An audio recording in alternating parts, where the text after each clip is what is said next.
Welcome to My Talk, the podcast series brought to you by ISS Market Intelligence. Thank you for tuning in. The focus of our discussions on My Talk, for those of you who are newcomers to our podcast, is the global retail financial services marketplace and its many subsectors: asset management, wealth management, life insurance, banking, robo, fintech, wealth management through various distribution channels. For more than 3 decades, we at ISS Market Intelligence and our predecessor companies have been passionate students of this business. Beyond reporting on industry headlines, we aim to dig deeper, to surface implications of developments, and we do all this with the assistance of industry experts and thought leaders. We create new episodes monthly, so if you do enjoy this episode of My Talk, please remember to subscribe to our podcast on your preferred podcast platform. My name is Goshka Folda. I'm your host and Global Head of Research at ISS Market Intelligence. Given that we're recording this episode in January, it only makes sense to start this year with our coverage of the U.S. Asset management business and a State of the Union address. So the presidents have their SOTUs, and we have our State of the Market, Future of Retail Products. This is a report that has just been released, is our flagship coverage of the U.S. Asset management marketplace. And to help me tell you a little bit more about the future of the business, I have a repeat guest, Christopher David, who's head of U.S. Fund Research at ISS Market Intelligence. Welcome back, Christopher. Thanks, Goshka. Glad to be here. Well, let me start by just quickly saying, for those of you who are not familiar with this report, it's a great report. It really is covers the kind of the truly the landscape of asset management on the retail side in the U.S. Many of the themes discussed in this year's edition really have reverberate throughout the world. I wouldn't say they're just US trends. They're really very easily gleaned in many other jurisdictions, both North America, EMEA, and even in Asia. But one more thing before I ask Christopher the first question is I do have to say, Christopher, that I was reading the report over the past few days.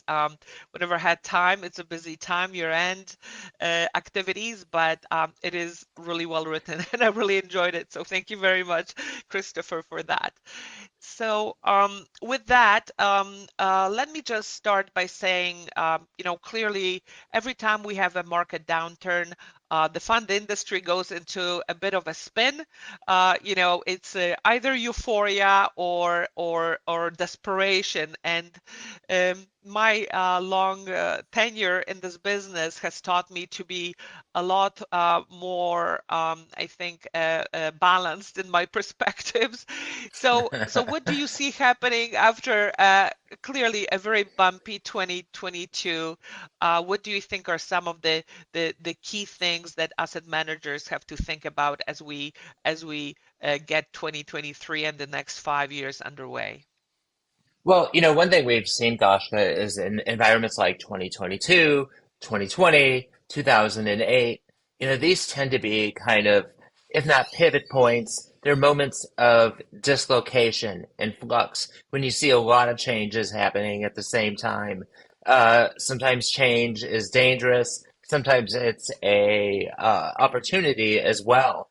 One thing, though, that we've seen, and this is not particularly great news for active managers, is when we've seen really stressful markets like 2022, we see like a rapid acceleration of index fund adoption.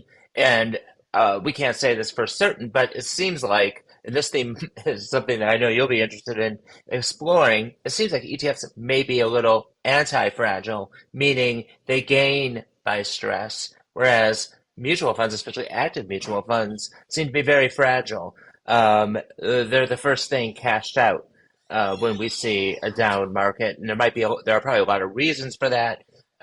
Partly because they just have very established shareholder bases, very mature, if I could put it politely, and so as baby boomers reach retirement and just need to access their funds just to uh, live off their savings. The first thing they're going to sell is their active stock mutual funds. They've had these holdings for a long time. And so you have this drip, drip, drip going out from active mutual funds and not enough going in to make up the difference. Meanwhile, you have new money overwhelmingly favoring passive solutions, especially ETFs. And this balance seems to uh, uh, these differences seem to accelerate, when we see downturns. So I think that's one of the things asset managers need to think about.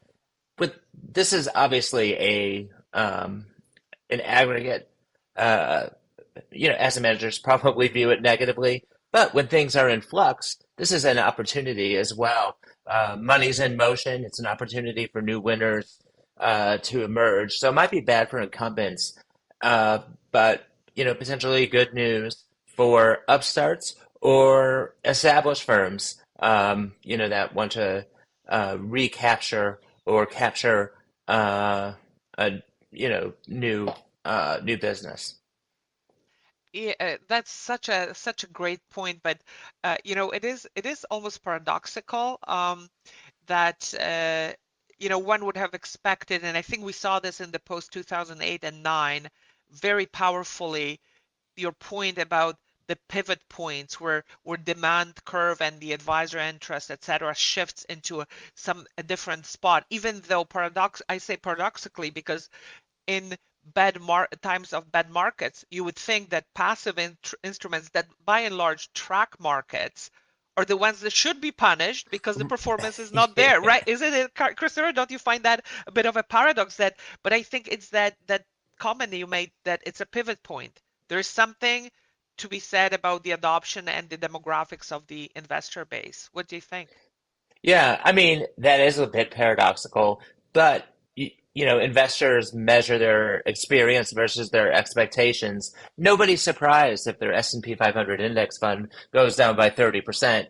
If the S&P 500 goes down by 30%, active Right. managers are promising, uh, often are promising at least downside protection. They have the flexibility to move from trouble.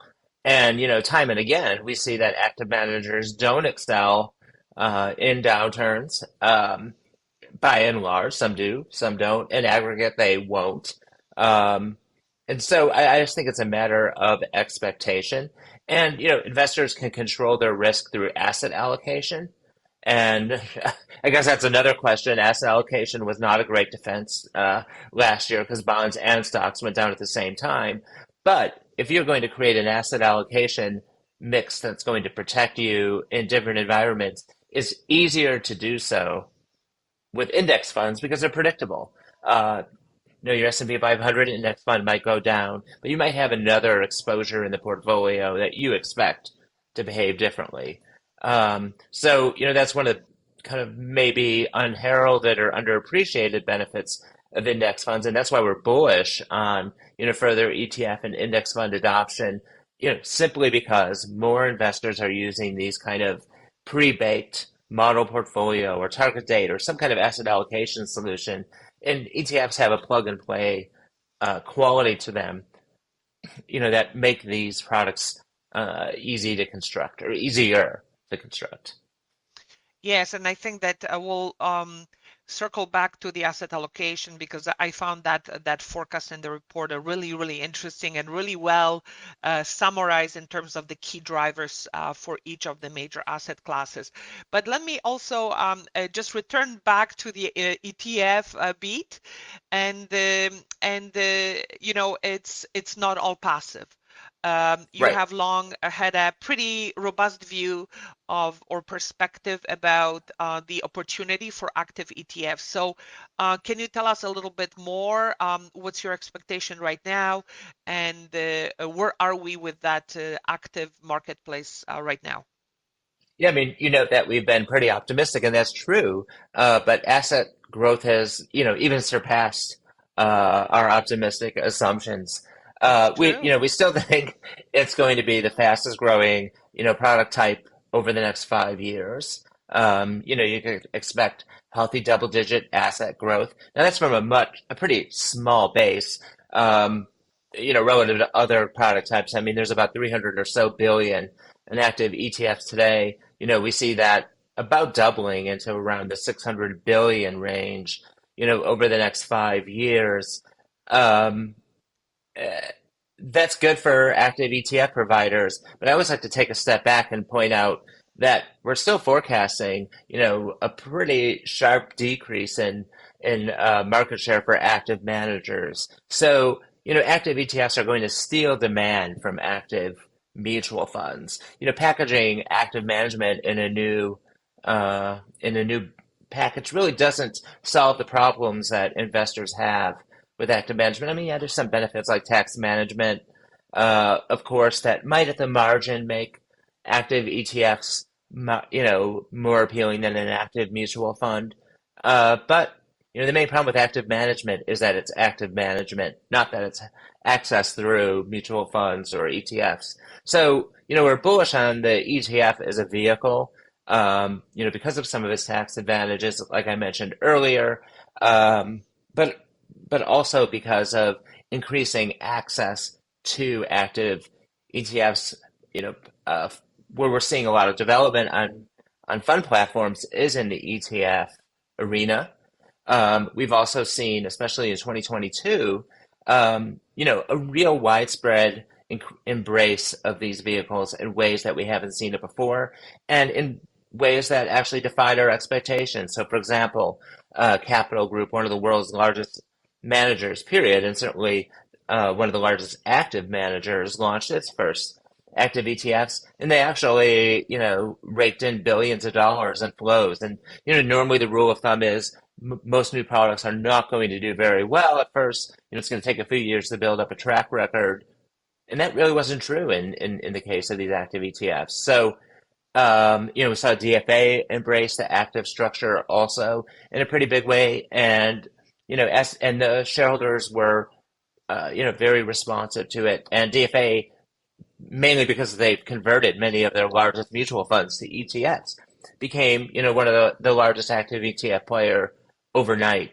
and that was a vote in favor of active ETFs, and so uh, this is a business that has some leaders and lots of followers. And so, when success breeds success. And so, it won't be long until you start seeing some of the um, other larger firms, try to replicate, what DFA and Capital Group, JP Morgan would be another example of a large firm that's done quite well in the active ETF arena.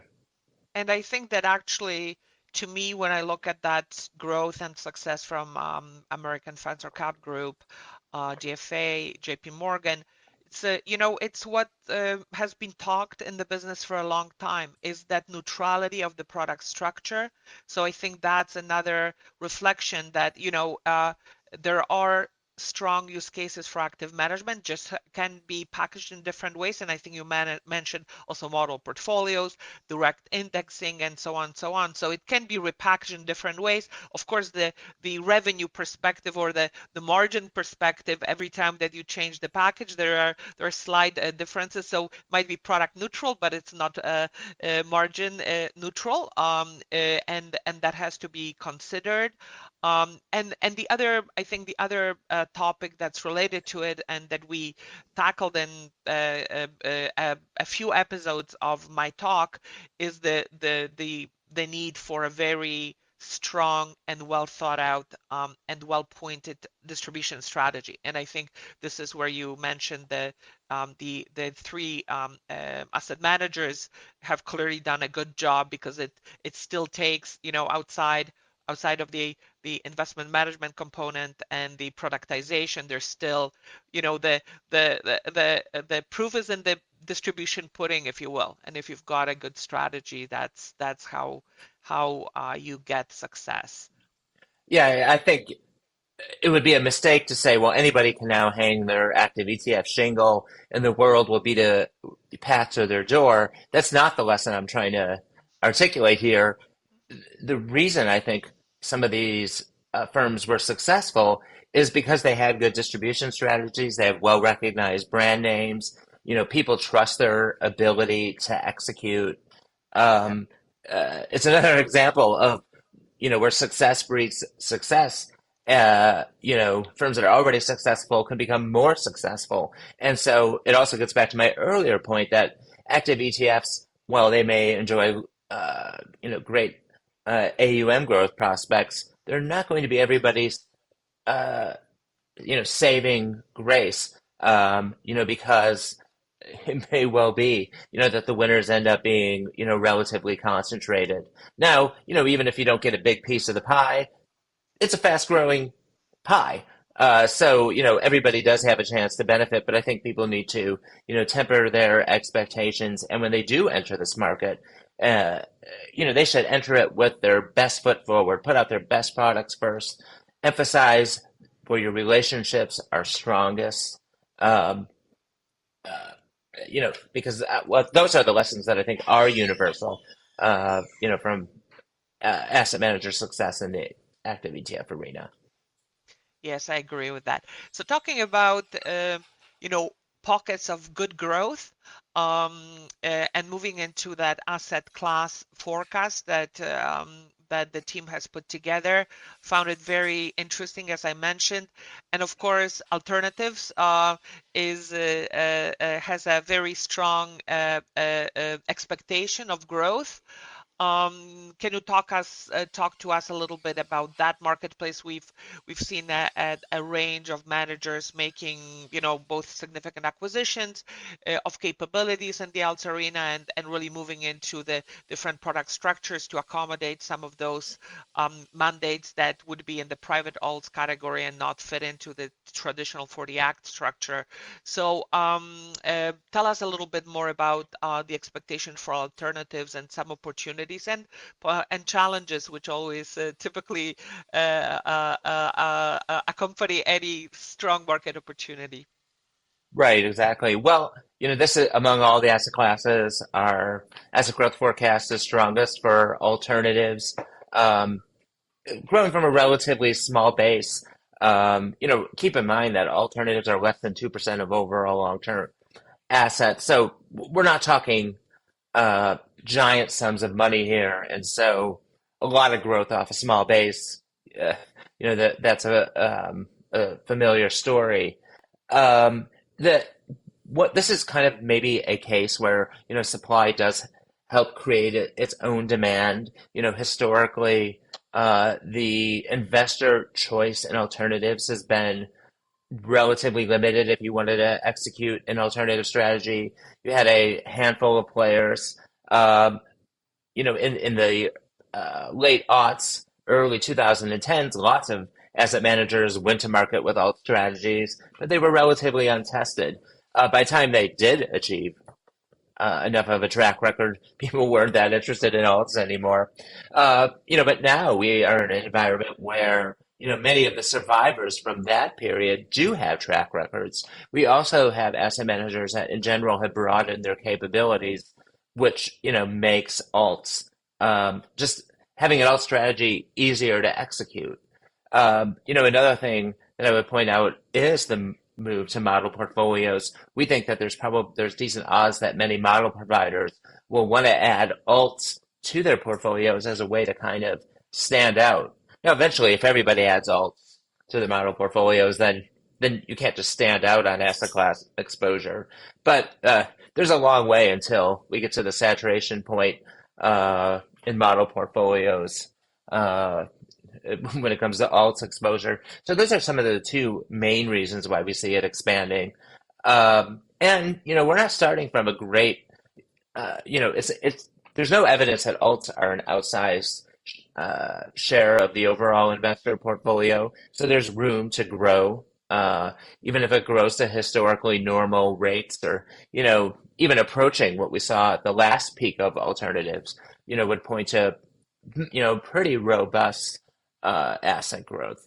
So, those are some of the big reasons that we see alt growing. But there are a couple risks for asset managers. I think in this arena, we've surveyed financial advisors and asked them, what do you like about alts? And also what keeps you from investing in them? Today, even today, with all of the talk of alternatives, it's a minority position when we ask uh, advisors, do you put client dollars in alternatives?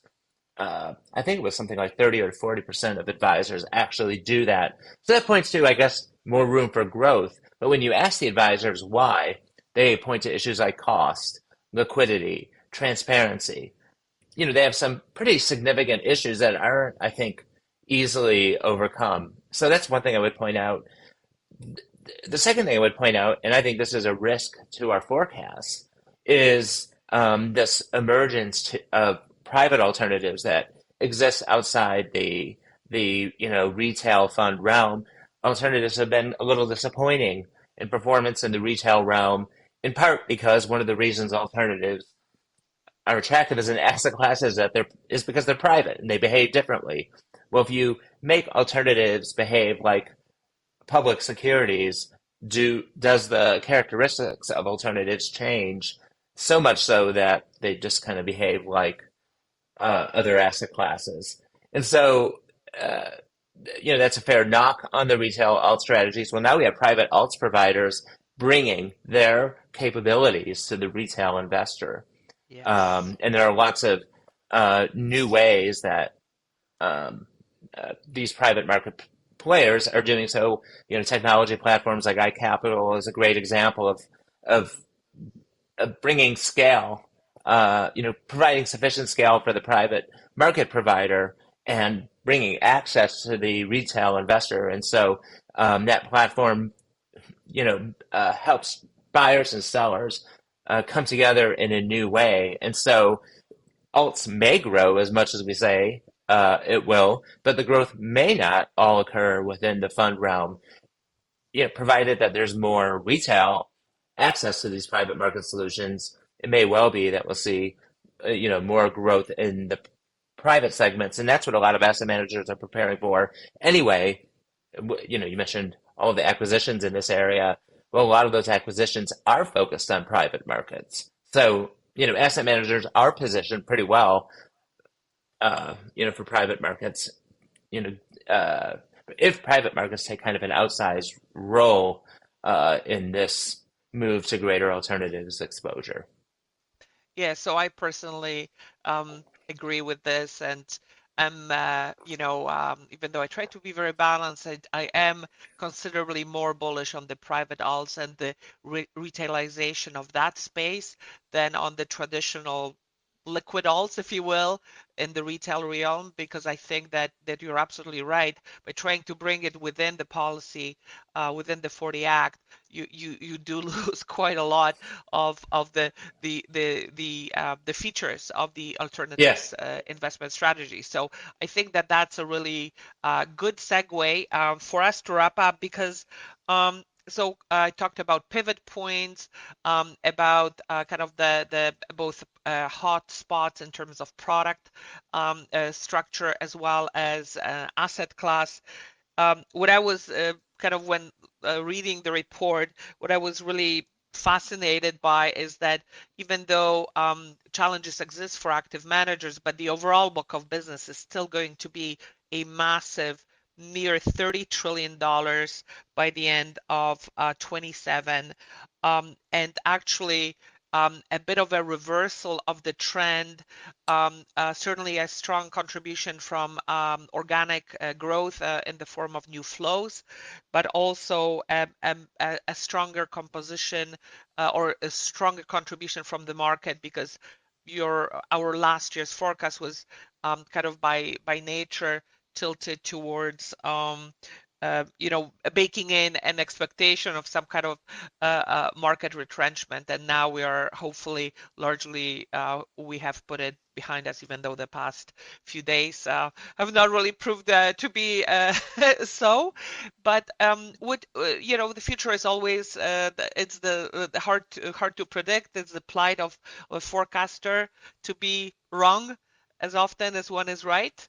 What are some thoughts to wrap up from you in terms of what could go wrong, make our outlook wrong, and kind of what is the overall tone of your thinking for the next 5 years? Well, we see through the glass darkly as a forecaster. And, this is just what we think is the most likely outcome, the most likely path for the asset management industry over the next 5 years. But, really the future has many different possibilities. And so, we think of them when we come up with our forecasts.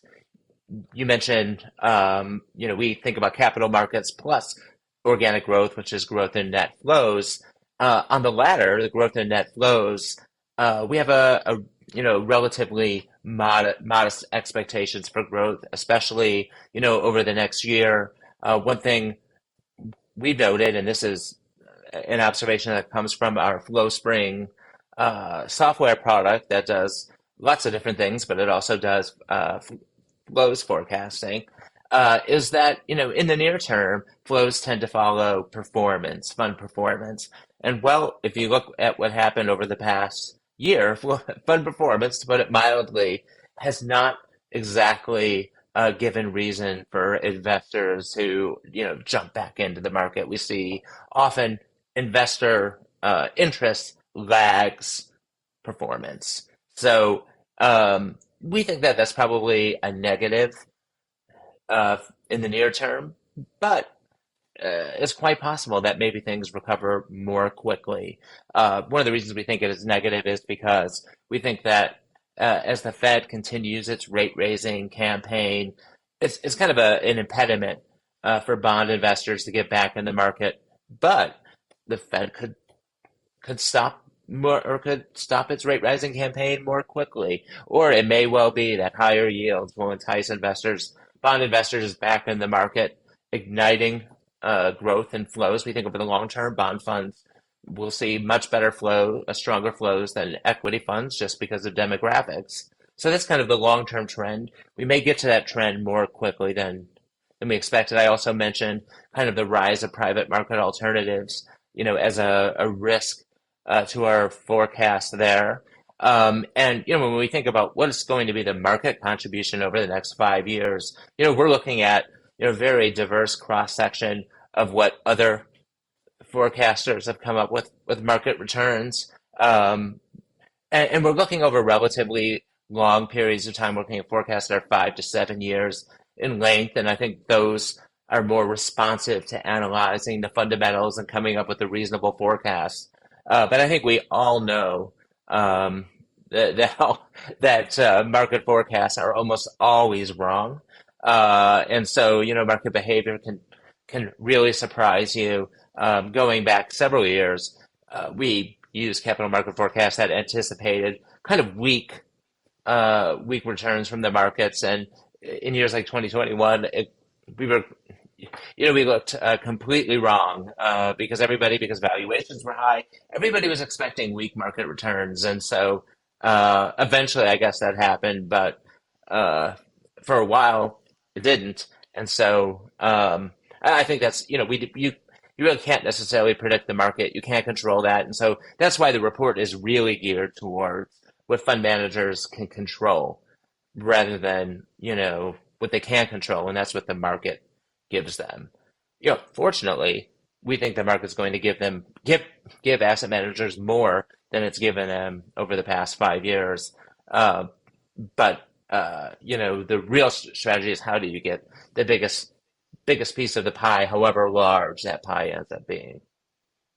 So I think that that's a great way to wrap up. I think that you're right.